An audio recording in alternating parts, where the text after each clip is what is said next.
लिखा हुआ है कि इकाई 16 ऊर्जा के वैकल्पिक स्रोत। कह रहा है कि निम्नलिखित प्रश्नों में सही विकल्प के छांट कर अपनी बहस पुस्तिका में लिखिए। कह रहा है कि पुनः प्राप्त न होने वाली अनवीकरणीय ऊर्जा का स्रोत क्या है? पवन ऊर्जा है, बहते हुए जल की ऊर्जा है, सौर ऊर्जा है, या कोयले की ऊर्जा है? कौन सी हमारी? कोयले की ऊर्जा। ये क्या करेगी? ये दोबारा अगर कोयला जल जाएगा फिर उसको हम प्राप्त नहीं कर सकते हैं। ठीक है, ये टिक हो गया। चलिए नेक्स्ट क्वेश्चन देख लेते हैं। नेक्स्ट क्वेश्चन क्या कह रहा है हमसे? नेक्स्ट क्वेश्चन कह रहा है कि पुनः प्राप्त होने वाले नवीकरणीय ऊर्जा का स्रोत क्या है? कोयला है, पेट्रोलियम है, ज्वार भाटा की ऊर्जा है, या प्राकृतिक ऊर्जा? कौन सी हमारी? ज्वार भाटा की ऊर्जा। नेक्स्ट क्या कौन कह रहा है हमारे पास? देखो, कह रहा है कि सौर ऊर्जा को सीधे विद्युत ऊर्जा में बदला जाता है। किसको बदला जाता है? सौर भट्टी द्वारा, सौर सेल द्वारा, सौर कुकर द्वारा, सौर जल ऊष्मक द्वारा। तो हमारा कौन सा हो जाएगा? सौर सेल द्वारा। ये वाला ऑप्शन बिल्कुल सही है। चलिए नेक्स्ट क्वेश्चन देख लेते हैं। कह रहा है कि पवन ऊर्जा में, पवन चक्की में प्रयोग होने वाली ऊर्जा है कौन सी? सौर ऊर्जा है, वायु की ऊर्जा है, नाभिकीय ऊर्जा है, जल ऊर्जा है? तो हमारे पास कौन सी है? वायु की। वही पवन चक्की किससे चलेगी? वायु से चलेगी। तो कौन सी हो जाएगी ये? वायु की ऊर्जा। नेक्स्ट क्वेश्चन देख लेते हैं। नेक्स्ट क्वेश्चन क्या कह रहा है हमसे? कह रहा है कि निम्नलिखित प्रश्नों कथनों को सही पर सही कथन, गलत पर गलत का चिन्ह लगाइए। क्या कह रहा है? कह रहा है कि सभी प्रकार की ऊर्जा का मुख्य स्रोत सूर्य है। ये बात सही है। मिट्टी का तेल और डीजल पेट्रोलियम से प्राप्त किए जाते हैं। ये बात भी बिल्कुल सही है। सौर ऊर्जा से विद्युत ऊर्जा प्राप्त नहीं की जा सकती। ये बात बिल्कुल गलत है।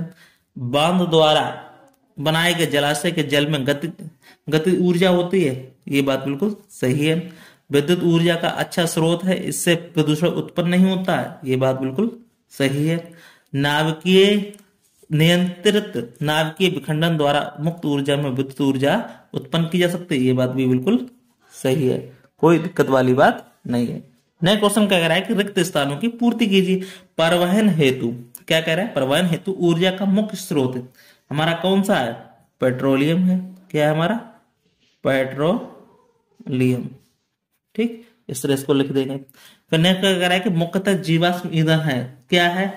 अब यहां लिखेंगे, क्या लिखेंगे? पेट्रोलियम और कोयला। ठीक है। सभी प्राणी अपना भोजन किससे बनाते हैं? किससे करते हैं? सूर्य से प्राप्त करते हैं। कह रहा है कि बायोगैस मुख्यतः किससे होती है? मेथेन और किससे? कार्बन डाइऑक्साइड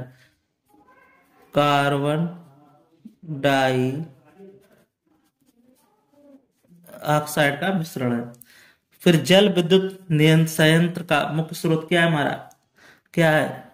जल है। और क्या होगा? ठीक है, सीधा कह रहा है जल विद्युत है तो जल से ही होगा। चलिए नेक्स्ट क्वेश्चन देख लेते हैं। नेक्स्ट क्वेश्चन क्या कह रहा है हमसे? नेक्स्ट क्वेश्चन कह रहा है, ये कह रहा है कि निम्नलिखित प्रश्नों में 4 पद है, 3 पद किसी न किसी रूप में कैसे हैं? एक से है। एक पद क्या है हमारा? अन्य, तीनों से भिन्न है। तो भिन्न पद की पहचान कर वह पुस्तिका में लिखिए। लिख लो। कह रहा है कि डीजल, पेट्रोल, सूर्य, मिट्टी का तेल। तो इसमें से हमारा अलग कौन सा हो जाएगा? हमारा सूर्य अलग हो जाएगा। ठीक है। फिर कह रहा है वायु, जल, बायोगैस और कोयला। इसमें हमारा कौन सा हो जाएगा? कोयला अलग हो जाएगा, क्योंकि वायु, जल, बायोगैस हो जाएगा। फिर सोलर कुकर, सौर सेल, वायु और सौर जल ऊष्मक। तो इसमें हमारा कौन सा अलग हो जाएगा? देखो इसमें कौन सा हो जाएगा हमारा? देखो सौर क्या है हमारे पास? देखो यहाँ पे क्या दे रहा है हमारे पास? सोलर कुकर दे रहा है, सौर सेल दे रहा है, वायु दे रहा है और सौर जल ऊष्मक दे रहा है। तो इसलिए इसका आंसर हमारा क्या लगा सकते हैं? अब देखो इनसे सौर सूर्य क्या होता है? प्रकाश ही उत्पन्न होता है, सौर सेल द्वारा भी होता है। अब वायु और सौर ऊर्जा तो क्या हो जाएगा? इसमें से एक ही अंतर हो रहा है। देखो सौर सौर सोलर क्या हो जाएगा? वायु हो जाएगा। जल क्या कह रहा है? ईंधन, अनाज, फल, सब्जियां, एक ही ऐसी होगी, अनाज भी होगा, फल भी, सब्जियां। तो ईंधन क्या होगा हमारा? एक अलग हो गया, इसलिए इस पे टिक लग जाएगा। ठीक है। चलिए नेक्स्ट क्वेश्चन देख लेते हैं। कह रहा है कि स्तंभ का खा के दी गई प्रश्नों को उत्तर मिलान कीजिए। स्तंभ का दिया, खा दिया। पेट्रोल है। पेट्रोल किस में भरा जाता है? स्कूटर में। तो इसको हम चिन्ह लगा देंगे, इसको स्कूटर में लगा देंगे। कोयला है। कोयला से क्या होता है? तापीय विद्युत घर होता है। फिर कह रहा है कि जलाशय का बांध है वो क्या हमारा जल विद्युत संयंत्र है। डीजल है, डीजल से हमारा क्या चलती है, बस चलती है। वायु, वायु से क्या चलती है, हमारी एक बची हुई पवन चक्की चलती है। इस तरह इसको हम टिक लगा देंगे, कोई दिक्कत वाली बात नहीं है। फिर नेक्स्ट क्वेश्चन कह रहा है कि निम्नलिखित प्रश्नों के उत्तर दीजिए। पृथ्वी पर ऊर्जा का सबसे बड़ा स्रोत कौन सा है, हमें मालूम क्या है, पृथ्वी पर ऊर्जा का सबसे बड़ा स्रोत क्या है, हमारा सूर्य है। ठीक है, इस तरह से हम टिक लगा देंगे। चलिए नेक्स्ट क्वेश्चन देख लेते हैं। अगला क्वेश्चन क्या कह रहा है, कह रहा है कि सोलर सेल का क्या उपयोग है होता है। बता देंगे, क्या बता देंगे कि सोलर सेल प्रकाश उत्पन्न करने, रेडियो, टीवी, जल पंप आदि चलाने में प्रयोग किया जाता है। ठीक है, नेक्स्ट क्वेश्चन कह रहा है कि पेट्रोलियम किस प्रकार बनता है। तो लिखेंगे उसका आंसर, कैसे लिखेंगे, लाखों करोड़ों वर्ष में भौगोलिक उथल पुथल के फलस्वरूप पृथ्वी के अंदर जीव जंतु एवं पौधे दब जाते हैं। मृत जीव जंतु एवं वनस्पतियां ऊष्मा दाब तथा उत्प्रेरक क्रिया के द्वारा अपघटित होने से पेट्रोलियम बन जाते हैं। इस तरह सिंपल सा आंसर था। फिर नेक्स्ट क्वेश्चन क्या कह रहा है, कह रहा है कि सौर ऊर्जा के ऊष्मीय प्रभाव का उपयोग किस प्रकार किया जा सकता है। लिखो, क्या लिखेंगे कि सूर्य की ऊष्मीय ऊर्जा का उपयोग वायु ऊर्जा में, जल ऊर्जा में, प्रकाश संश्लेषण में, क्रिया में, सोलर कुकर में, सोलर सेल में और सौर जल ऊष्मक तथा सभी प्राणियों के भोजन में किसी न किसी रूप में उपयोग होता है। सौर ऊर्जा का उपयोग किसी न किसी रूप में हम कर ही देते हैं। ठीक है, नेक्स्ट क्वेश्चन क्या कह रहा है हमसे, कह रहा है कि नाभिकीय ऊर्जा क्या है, इसका क्या उपयोग होता है। नाभिकीय विखंडन से प्राप्त ऊर्जा को क्या कहते हैं हम, नाभिकीय ऊर्जा। अब इसका उपयोग, दो क्वेश्चन पूछ लिए कि नाभिकीय ऊर्जा क्या है और इसका उपयोग क्या है। तो नाभिकीय ऊर्जा इसमें हो जाएगी कि क्या है, नाभिकीय विखंडन से प्राप्त ऊर्जा को क्या कहते हैं, नाभिकीय ऊर्जा कहते हैं।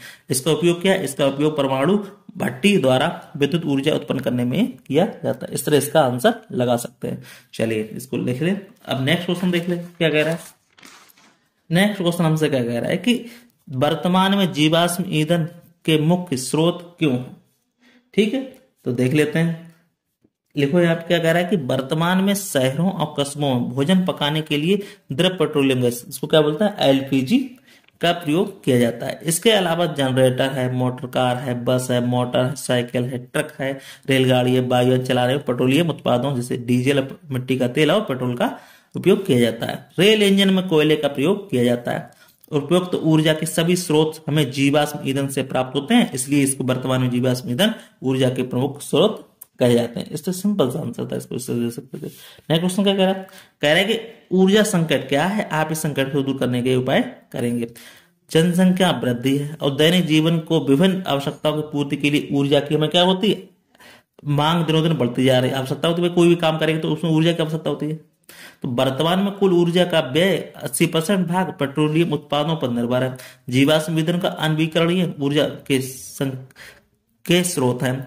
यदि हम इसी प्रकार अनवीकरणीय ऊर्जा का अंधाधुंध उपयोग करते हैं तो स्रोत एक दिन एकदम कैसे हो जाएंगे, समाप्त हो जाएंगे। इस कारण क्या है, ऊर्जा संकट उत्पन्न हो जाएगा। भाई जिस चीज को हम ज्यादा उपयोग करेंगे तो क्या होगा, एक दिन वो समाप्त हो जाएंगे। जब समाप्त हो जाएंगे तो फिर क्या होगा, उसका यूज नहीं कर पाएंगे और फिर हमारा काम भी नहीं चल पाएगा। फिर कह रहे हैं ऊर्जा संकट को दूर करने के लिए हमें नवीकरणीय ऊर्जा स्रोत जैसे सूर्य है, जल है, वायु, बायोगैस आदि के प्रयोग पर जोर देंगे तथा निम्नलिखित उपायों को कराने पर क्या हो जाएगा, हम प्रयास करेंगे। कैसे करेंगे, घरों के विद्युत उपकरण जैसे पंखे हैं, बल्ब है, हीटर आदि की आवश्यकता ना होने पर हमें क्या करना चाहिए, बंद कर देना चाहिए। अब लिखो, जहां पर संभव हो भोजन पकाने में, भोज्य पदार्थों को सुखाने, पानी को गर्म करने में सौर ऊर्जा का ही उपयोग करना चाहिए। और प्रकाश उत्पन्न करने के लिए ट्यूबलाइट, सोडियम वाष्प लैंप, मरकरी तथा लैंप का प्रयोग घरों में तथा सड़कों पर करना चाहिए। कम दूरी के लिए पेट्रोल डीजल के वाहनों का उपयोग नहीं करना चाहिए। ईंधन की कम खपत करने वाले वाहनों का प्रयोग करना चाहिए। इंजनों की सफाई करते रहना चाहिए।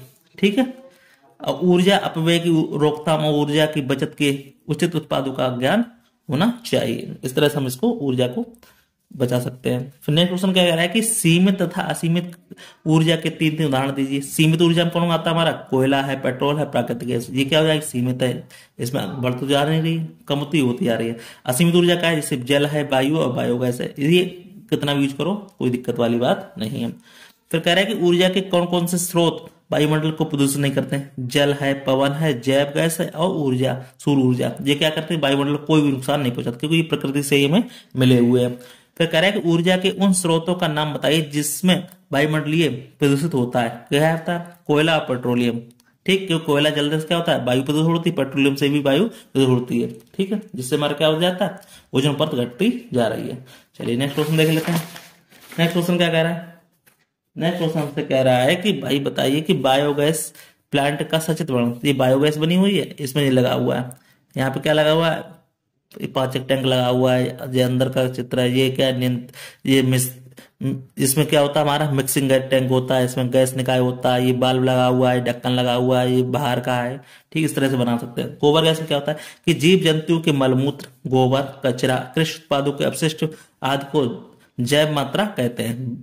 इनका विशेष प्रकार के संयंत्र में विघटन कर ऊर्जा के एक स्रोत बायोगैस का उत्पादन किया जाता है। गोबर में संचित रासायनिक ऊर्जा को बायोगैस में बदलने का कार्य गोबर गैस प्लांट में किया जाता है। इसमें चित्रानुसार मिक्सिंग टैंक में गोबर को जल में मिलाकर एक पाचक, पहले इसमें मिलाएंगे मिक्सिंग टैंक में, फिर पाचक टैंक में डाला जाता है। इससे मैथेन और कार्बन डाइऑक्साइड के मिश्रण युक्त गैस उत्पन्न होती है। इस गैस को क्या कहते हैं, गोबर गैस का या बायोगैस कहते हैं। गोबर गैस को हम क्या कहते हैं, बायोगैस कहते हैं। कोई दिक्कत वाली बात नहीं है। चलिए नेक्स्ट क्वेश्चन देख लेते हैं।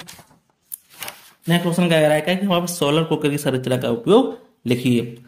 सोलर कुकर द्वारा सौर ऊर्जा को ऊष्मा के रूप में एकत्रित करके इसे भोजन पकाने में उपयोग किया जाता है। सूर्य की प्रकाश किरणें कुकर के कांच के ढक्कन तथा परावर्तक पर पड़ती हैं। कांच के ढक्कन पर तथा परावर्तक से परावर्तित होकर आने वाली प्रकाश किरणें बाक्स में रखे कार्बन बर्तन तथा उसकी भीतरी दीवारों पर पड़ती हैं। ठीक है, फिर क्या होता है, बर्तन की बाहरी सतह तथा बाक्स की दीवारों व तली सभी काली रंग की होती हैं, जिससे सूर्य की किरणों की ऊर्जा को अवशोषित कर लिया जाता है। परिणाम स्वरूप क्या होता है, बाक्स के अंदर का ताप बढ़ जाता है 2-3 घंटे में। उसके बाद अंदर रखा खाना कैसा हो जाता है, पक जाता है। ठीक है, और सोलर कुकर की सहायता से चपाती बनाने और सफाई करने के अतिरिक्त सभी प्रकार के भोजन पकाए जा सकते हैं। इस तरह से इसको सोलर कुकर को हम किसका यूज कर सकते हैं। ठीक है, चलिए नेक्स्ट क्वेश्चन देख लेते हैं। नेक्स्ट क्वेश्चन क्या कह रहा है, नेक्स्ट क्वेश्चन कह रहा है कि नवीकरणीय स्रोतों का अधिक उपयोग क्यों करना चाहिए। देखो, नवीकरणीय ऊर्जा स्रोत जैसे हमारा सौर ऊर्जा है, वायु ऊर्जा है, जल ऊर्जा है तथा बायो गैस है से प्राप्त ऊर्जा प्राप्त होने वाली ऊर्जा के स्रोत है। विकास के साथ साथ ऊर्जा की मांग में वृद्धि हुई, अतः विभिन्न ऊर्जा स्रोतों का न्याय संगत उपयोग किया जाना चाहिए। अनवीकरणीय ऊर्जा स्रोत समाप्त होते जा रहे हैं, अतः हमें नवीकरणीय ऊर्जा स्रोतों का अधिक उपयोग करना चाहिए। इस तरह इसका क्वेश्चन का आंसर हो गया। फिर कह रहा है कि ऊर्जा के अनवीकरणीय स्रोतों का संरक्षण किस प्रकार किया जा सकता है, विस्तार से हम समझाइए। लिखो, ऊर्जा के संरक्षण हेतु निम्नलिखित उपायों का अपनाना चाहिए। ऊर्जा की अपव्यय की रोकथाम, ऊर्जा बचत की उचित आदतों का ज्ञान ऊर्जा में बचत में सहायक हो सकता है। ऊर्जा संरक्षण के दृष्टिकोण से परंपरागत अनवीकरणीय ऊर्जा के स्रोतों का उपयोग यदा कदा ही करना चाहिए। घर के विद्युत उपकरण जैसे पंखे, बल्ब, हीटर आदि को अति आवश्यक होने पर ही प्रयोग में लाना चाहिए। आवश्यक ना होने पर इसका उपयोग बंद कर देना चाहिए। ठीक है, आगे, जहां संभव हो भोजन पकाने, भोज्य पदार्थों सुखाने, पानी को गर्म करने सौर ऊर्जा का ही उपयोग करना चाहिए। सोलर कुकर को से भोजन पकाने पर आवश्यक तत्व भी सुरक्षित रहते हैं। प्रकाश उत्पन्न करने के लिए ट्यूबलाइट, सोडियम वाष्प लैंप, मरकरी वाष्प लैंप का उपयोग घरों में तथा सड़क पर करना चाहिए। भोजन पकाने के लिए प्रेशर कुकर का उपयोग करना चाहिए, इससे ऊर्जा की बचत होती है। खाना पकाने में मिट्टी के तेल का उपयोग करना चाहिए। अच्छे किस्म के स्टोव का उपयोग करना चाहिए। आसपास के स्थानों को आने जाने के लिए पेट्रोल डीजल की वाहनों का उपयोग नहीं करना चाहिए। व्यक्तिगत वाहनों के प्रयोग के स्थान पर यातायात, रेलगाड़ी, बस जैसे सार्वजनिक वाहनों का प्रयोग करना चाहिए। ऐसा करने में ईंधन की बचत होगी। बायोगैस किसे कहते हैं? बायोगैस मैथेन और कार्बन डाइऑक्साइड गैसों का मिश्रण है। यह गैस प्लांट में गोबर और जल के मिश्रण से उत्पन्न की जाती है। जब मिक्सिंग टैंक में गोबर और जल के मिलाकर पाचक टैंक में डाला जाता है तो मैथेन और कार्बन डाइऑक्साइड का गैस प्राप्त होती है। इस गैस को हम क्या कहते हैं? बायोगैस कहते हैं। तो इस तरह से हमारा ये चैप्टर क्या हो जाएगा, ये पूर्ण हो गया। तो फिर मिलते हैं नेक्स्ट वीडियो में, तो धन्यवाद। ये चैप्टर क्या हो गया हमारा, दी एंड हो गया। तो फिर मिलते हैं नेक्स्ट वीडियो, तो धन्यवाद। आपको वीडियो अच्छा लगा, वीडियो को लाइक शेयर जरूर करें। कोई दिक्कत वाली बात इसमें नहीं है, ठीक है। तो इस तरह से हम पूरा वीडियो देखें। कोई भी डाउट हो तो कमेंट करके पूछ सकते हैं।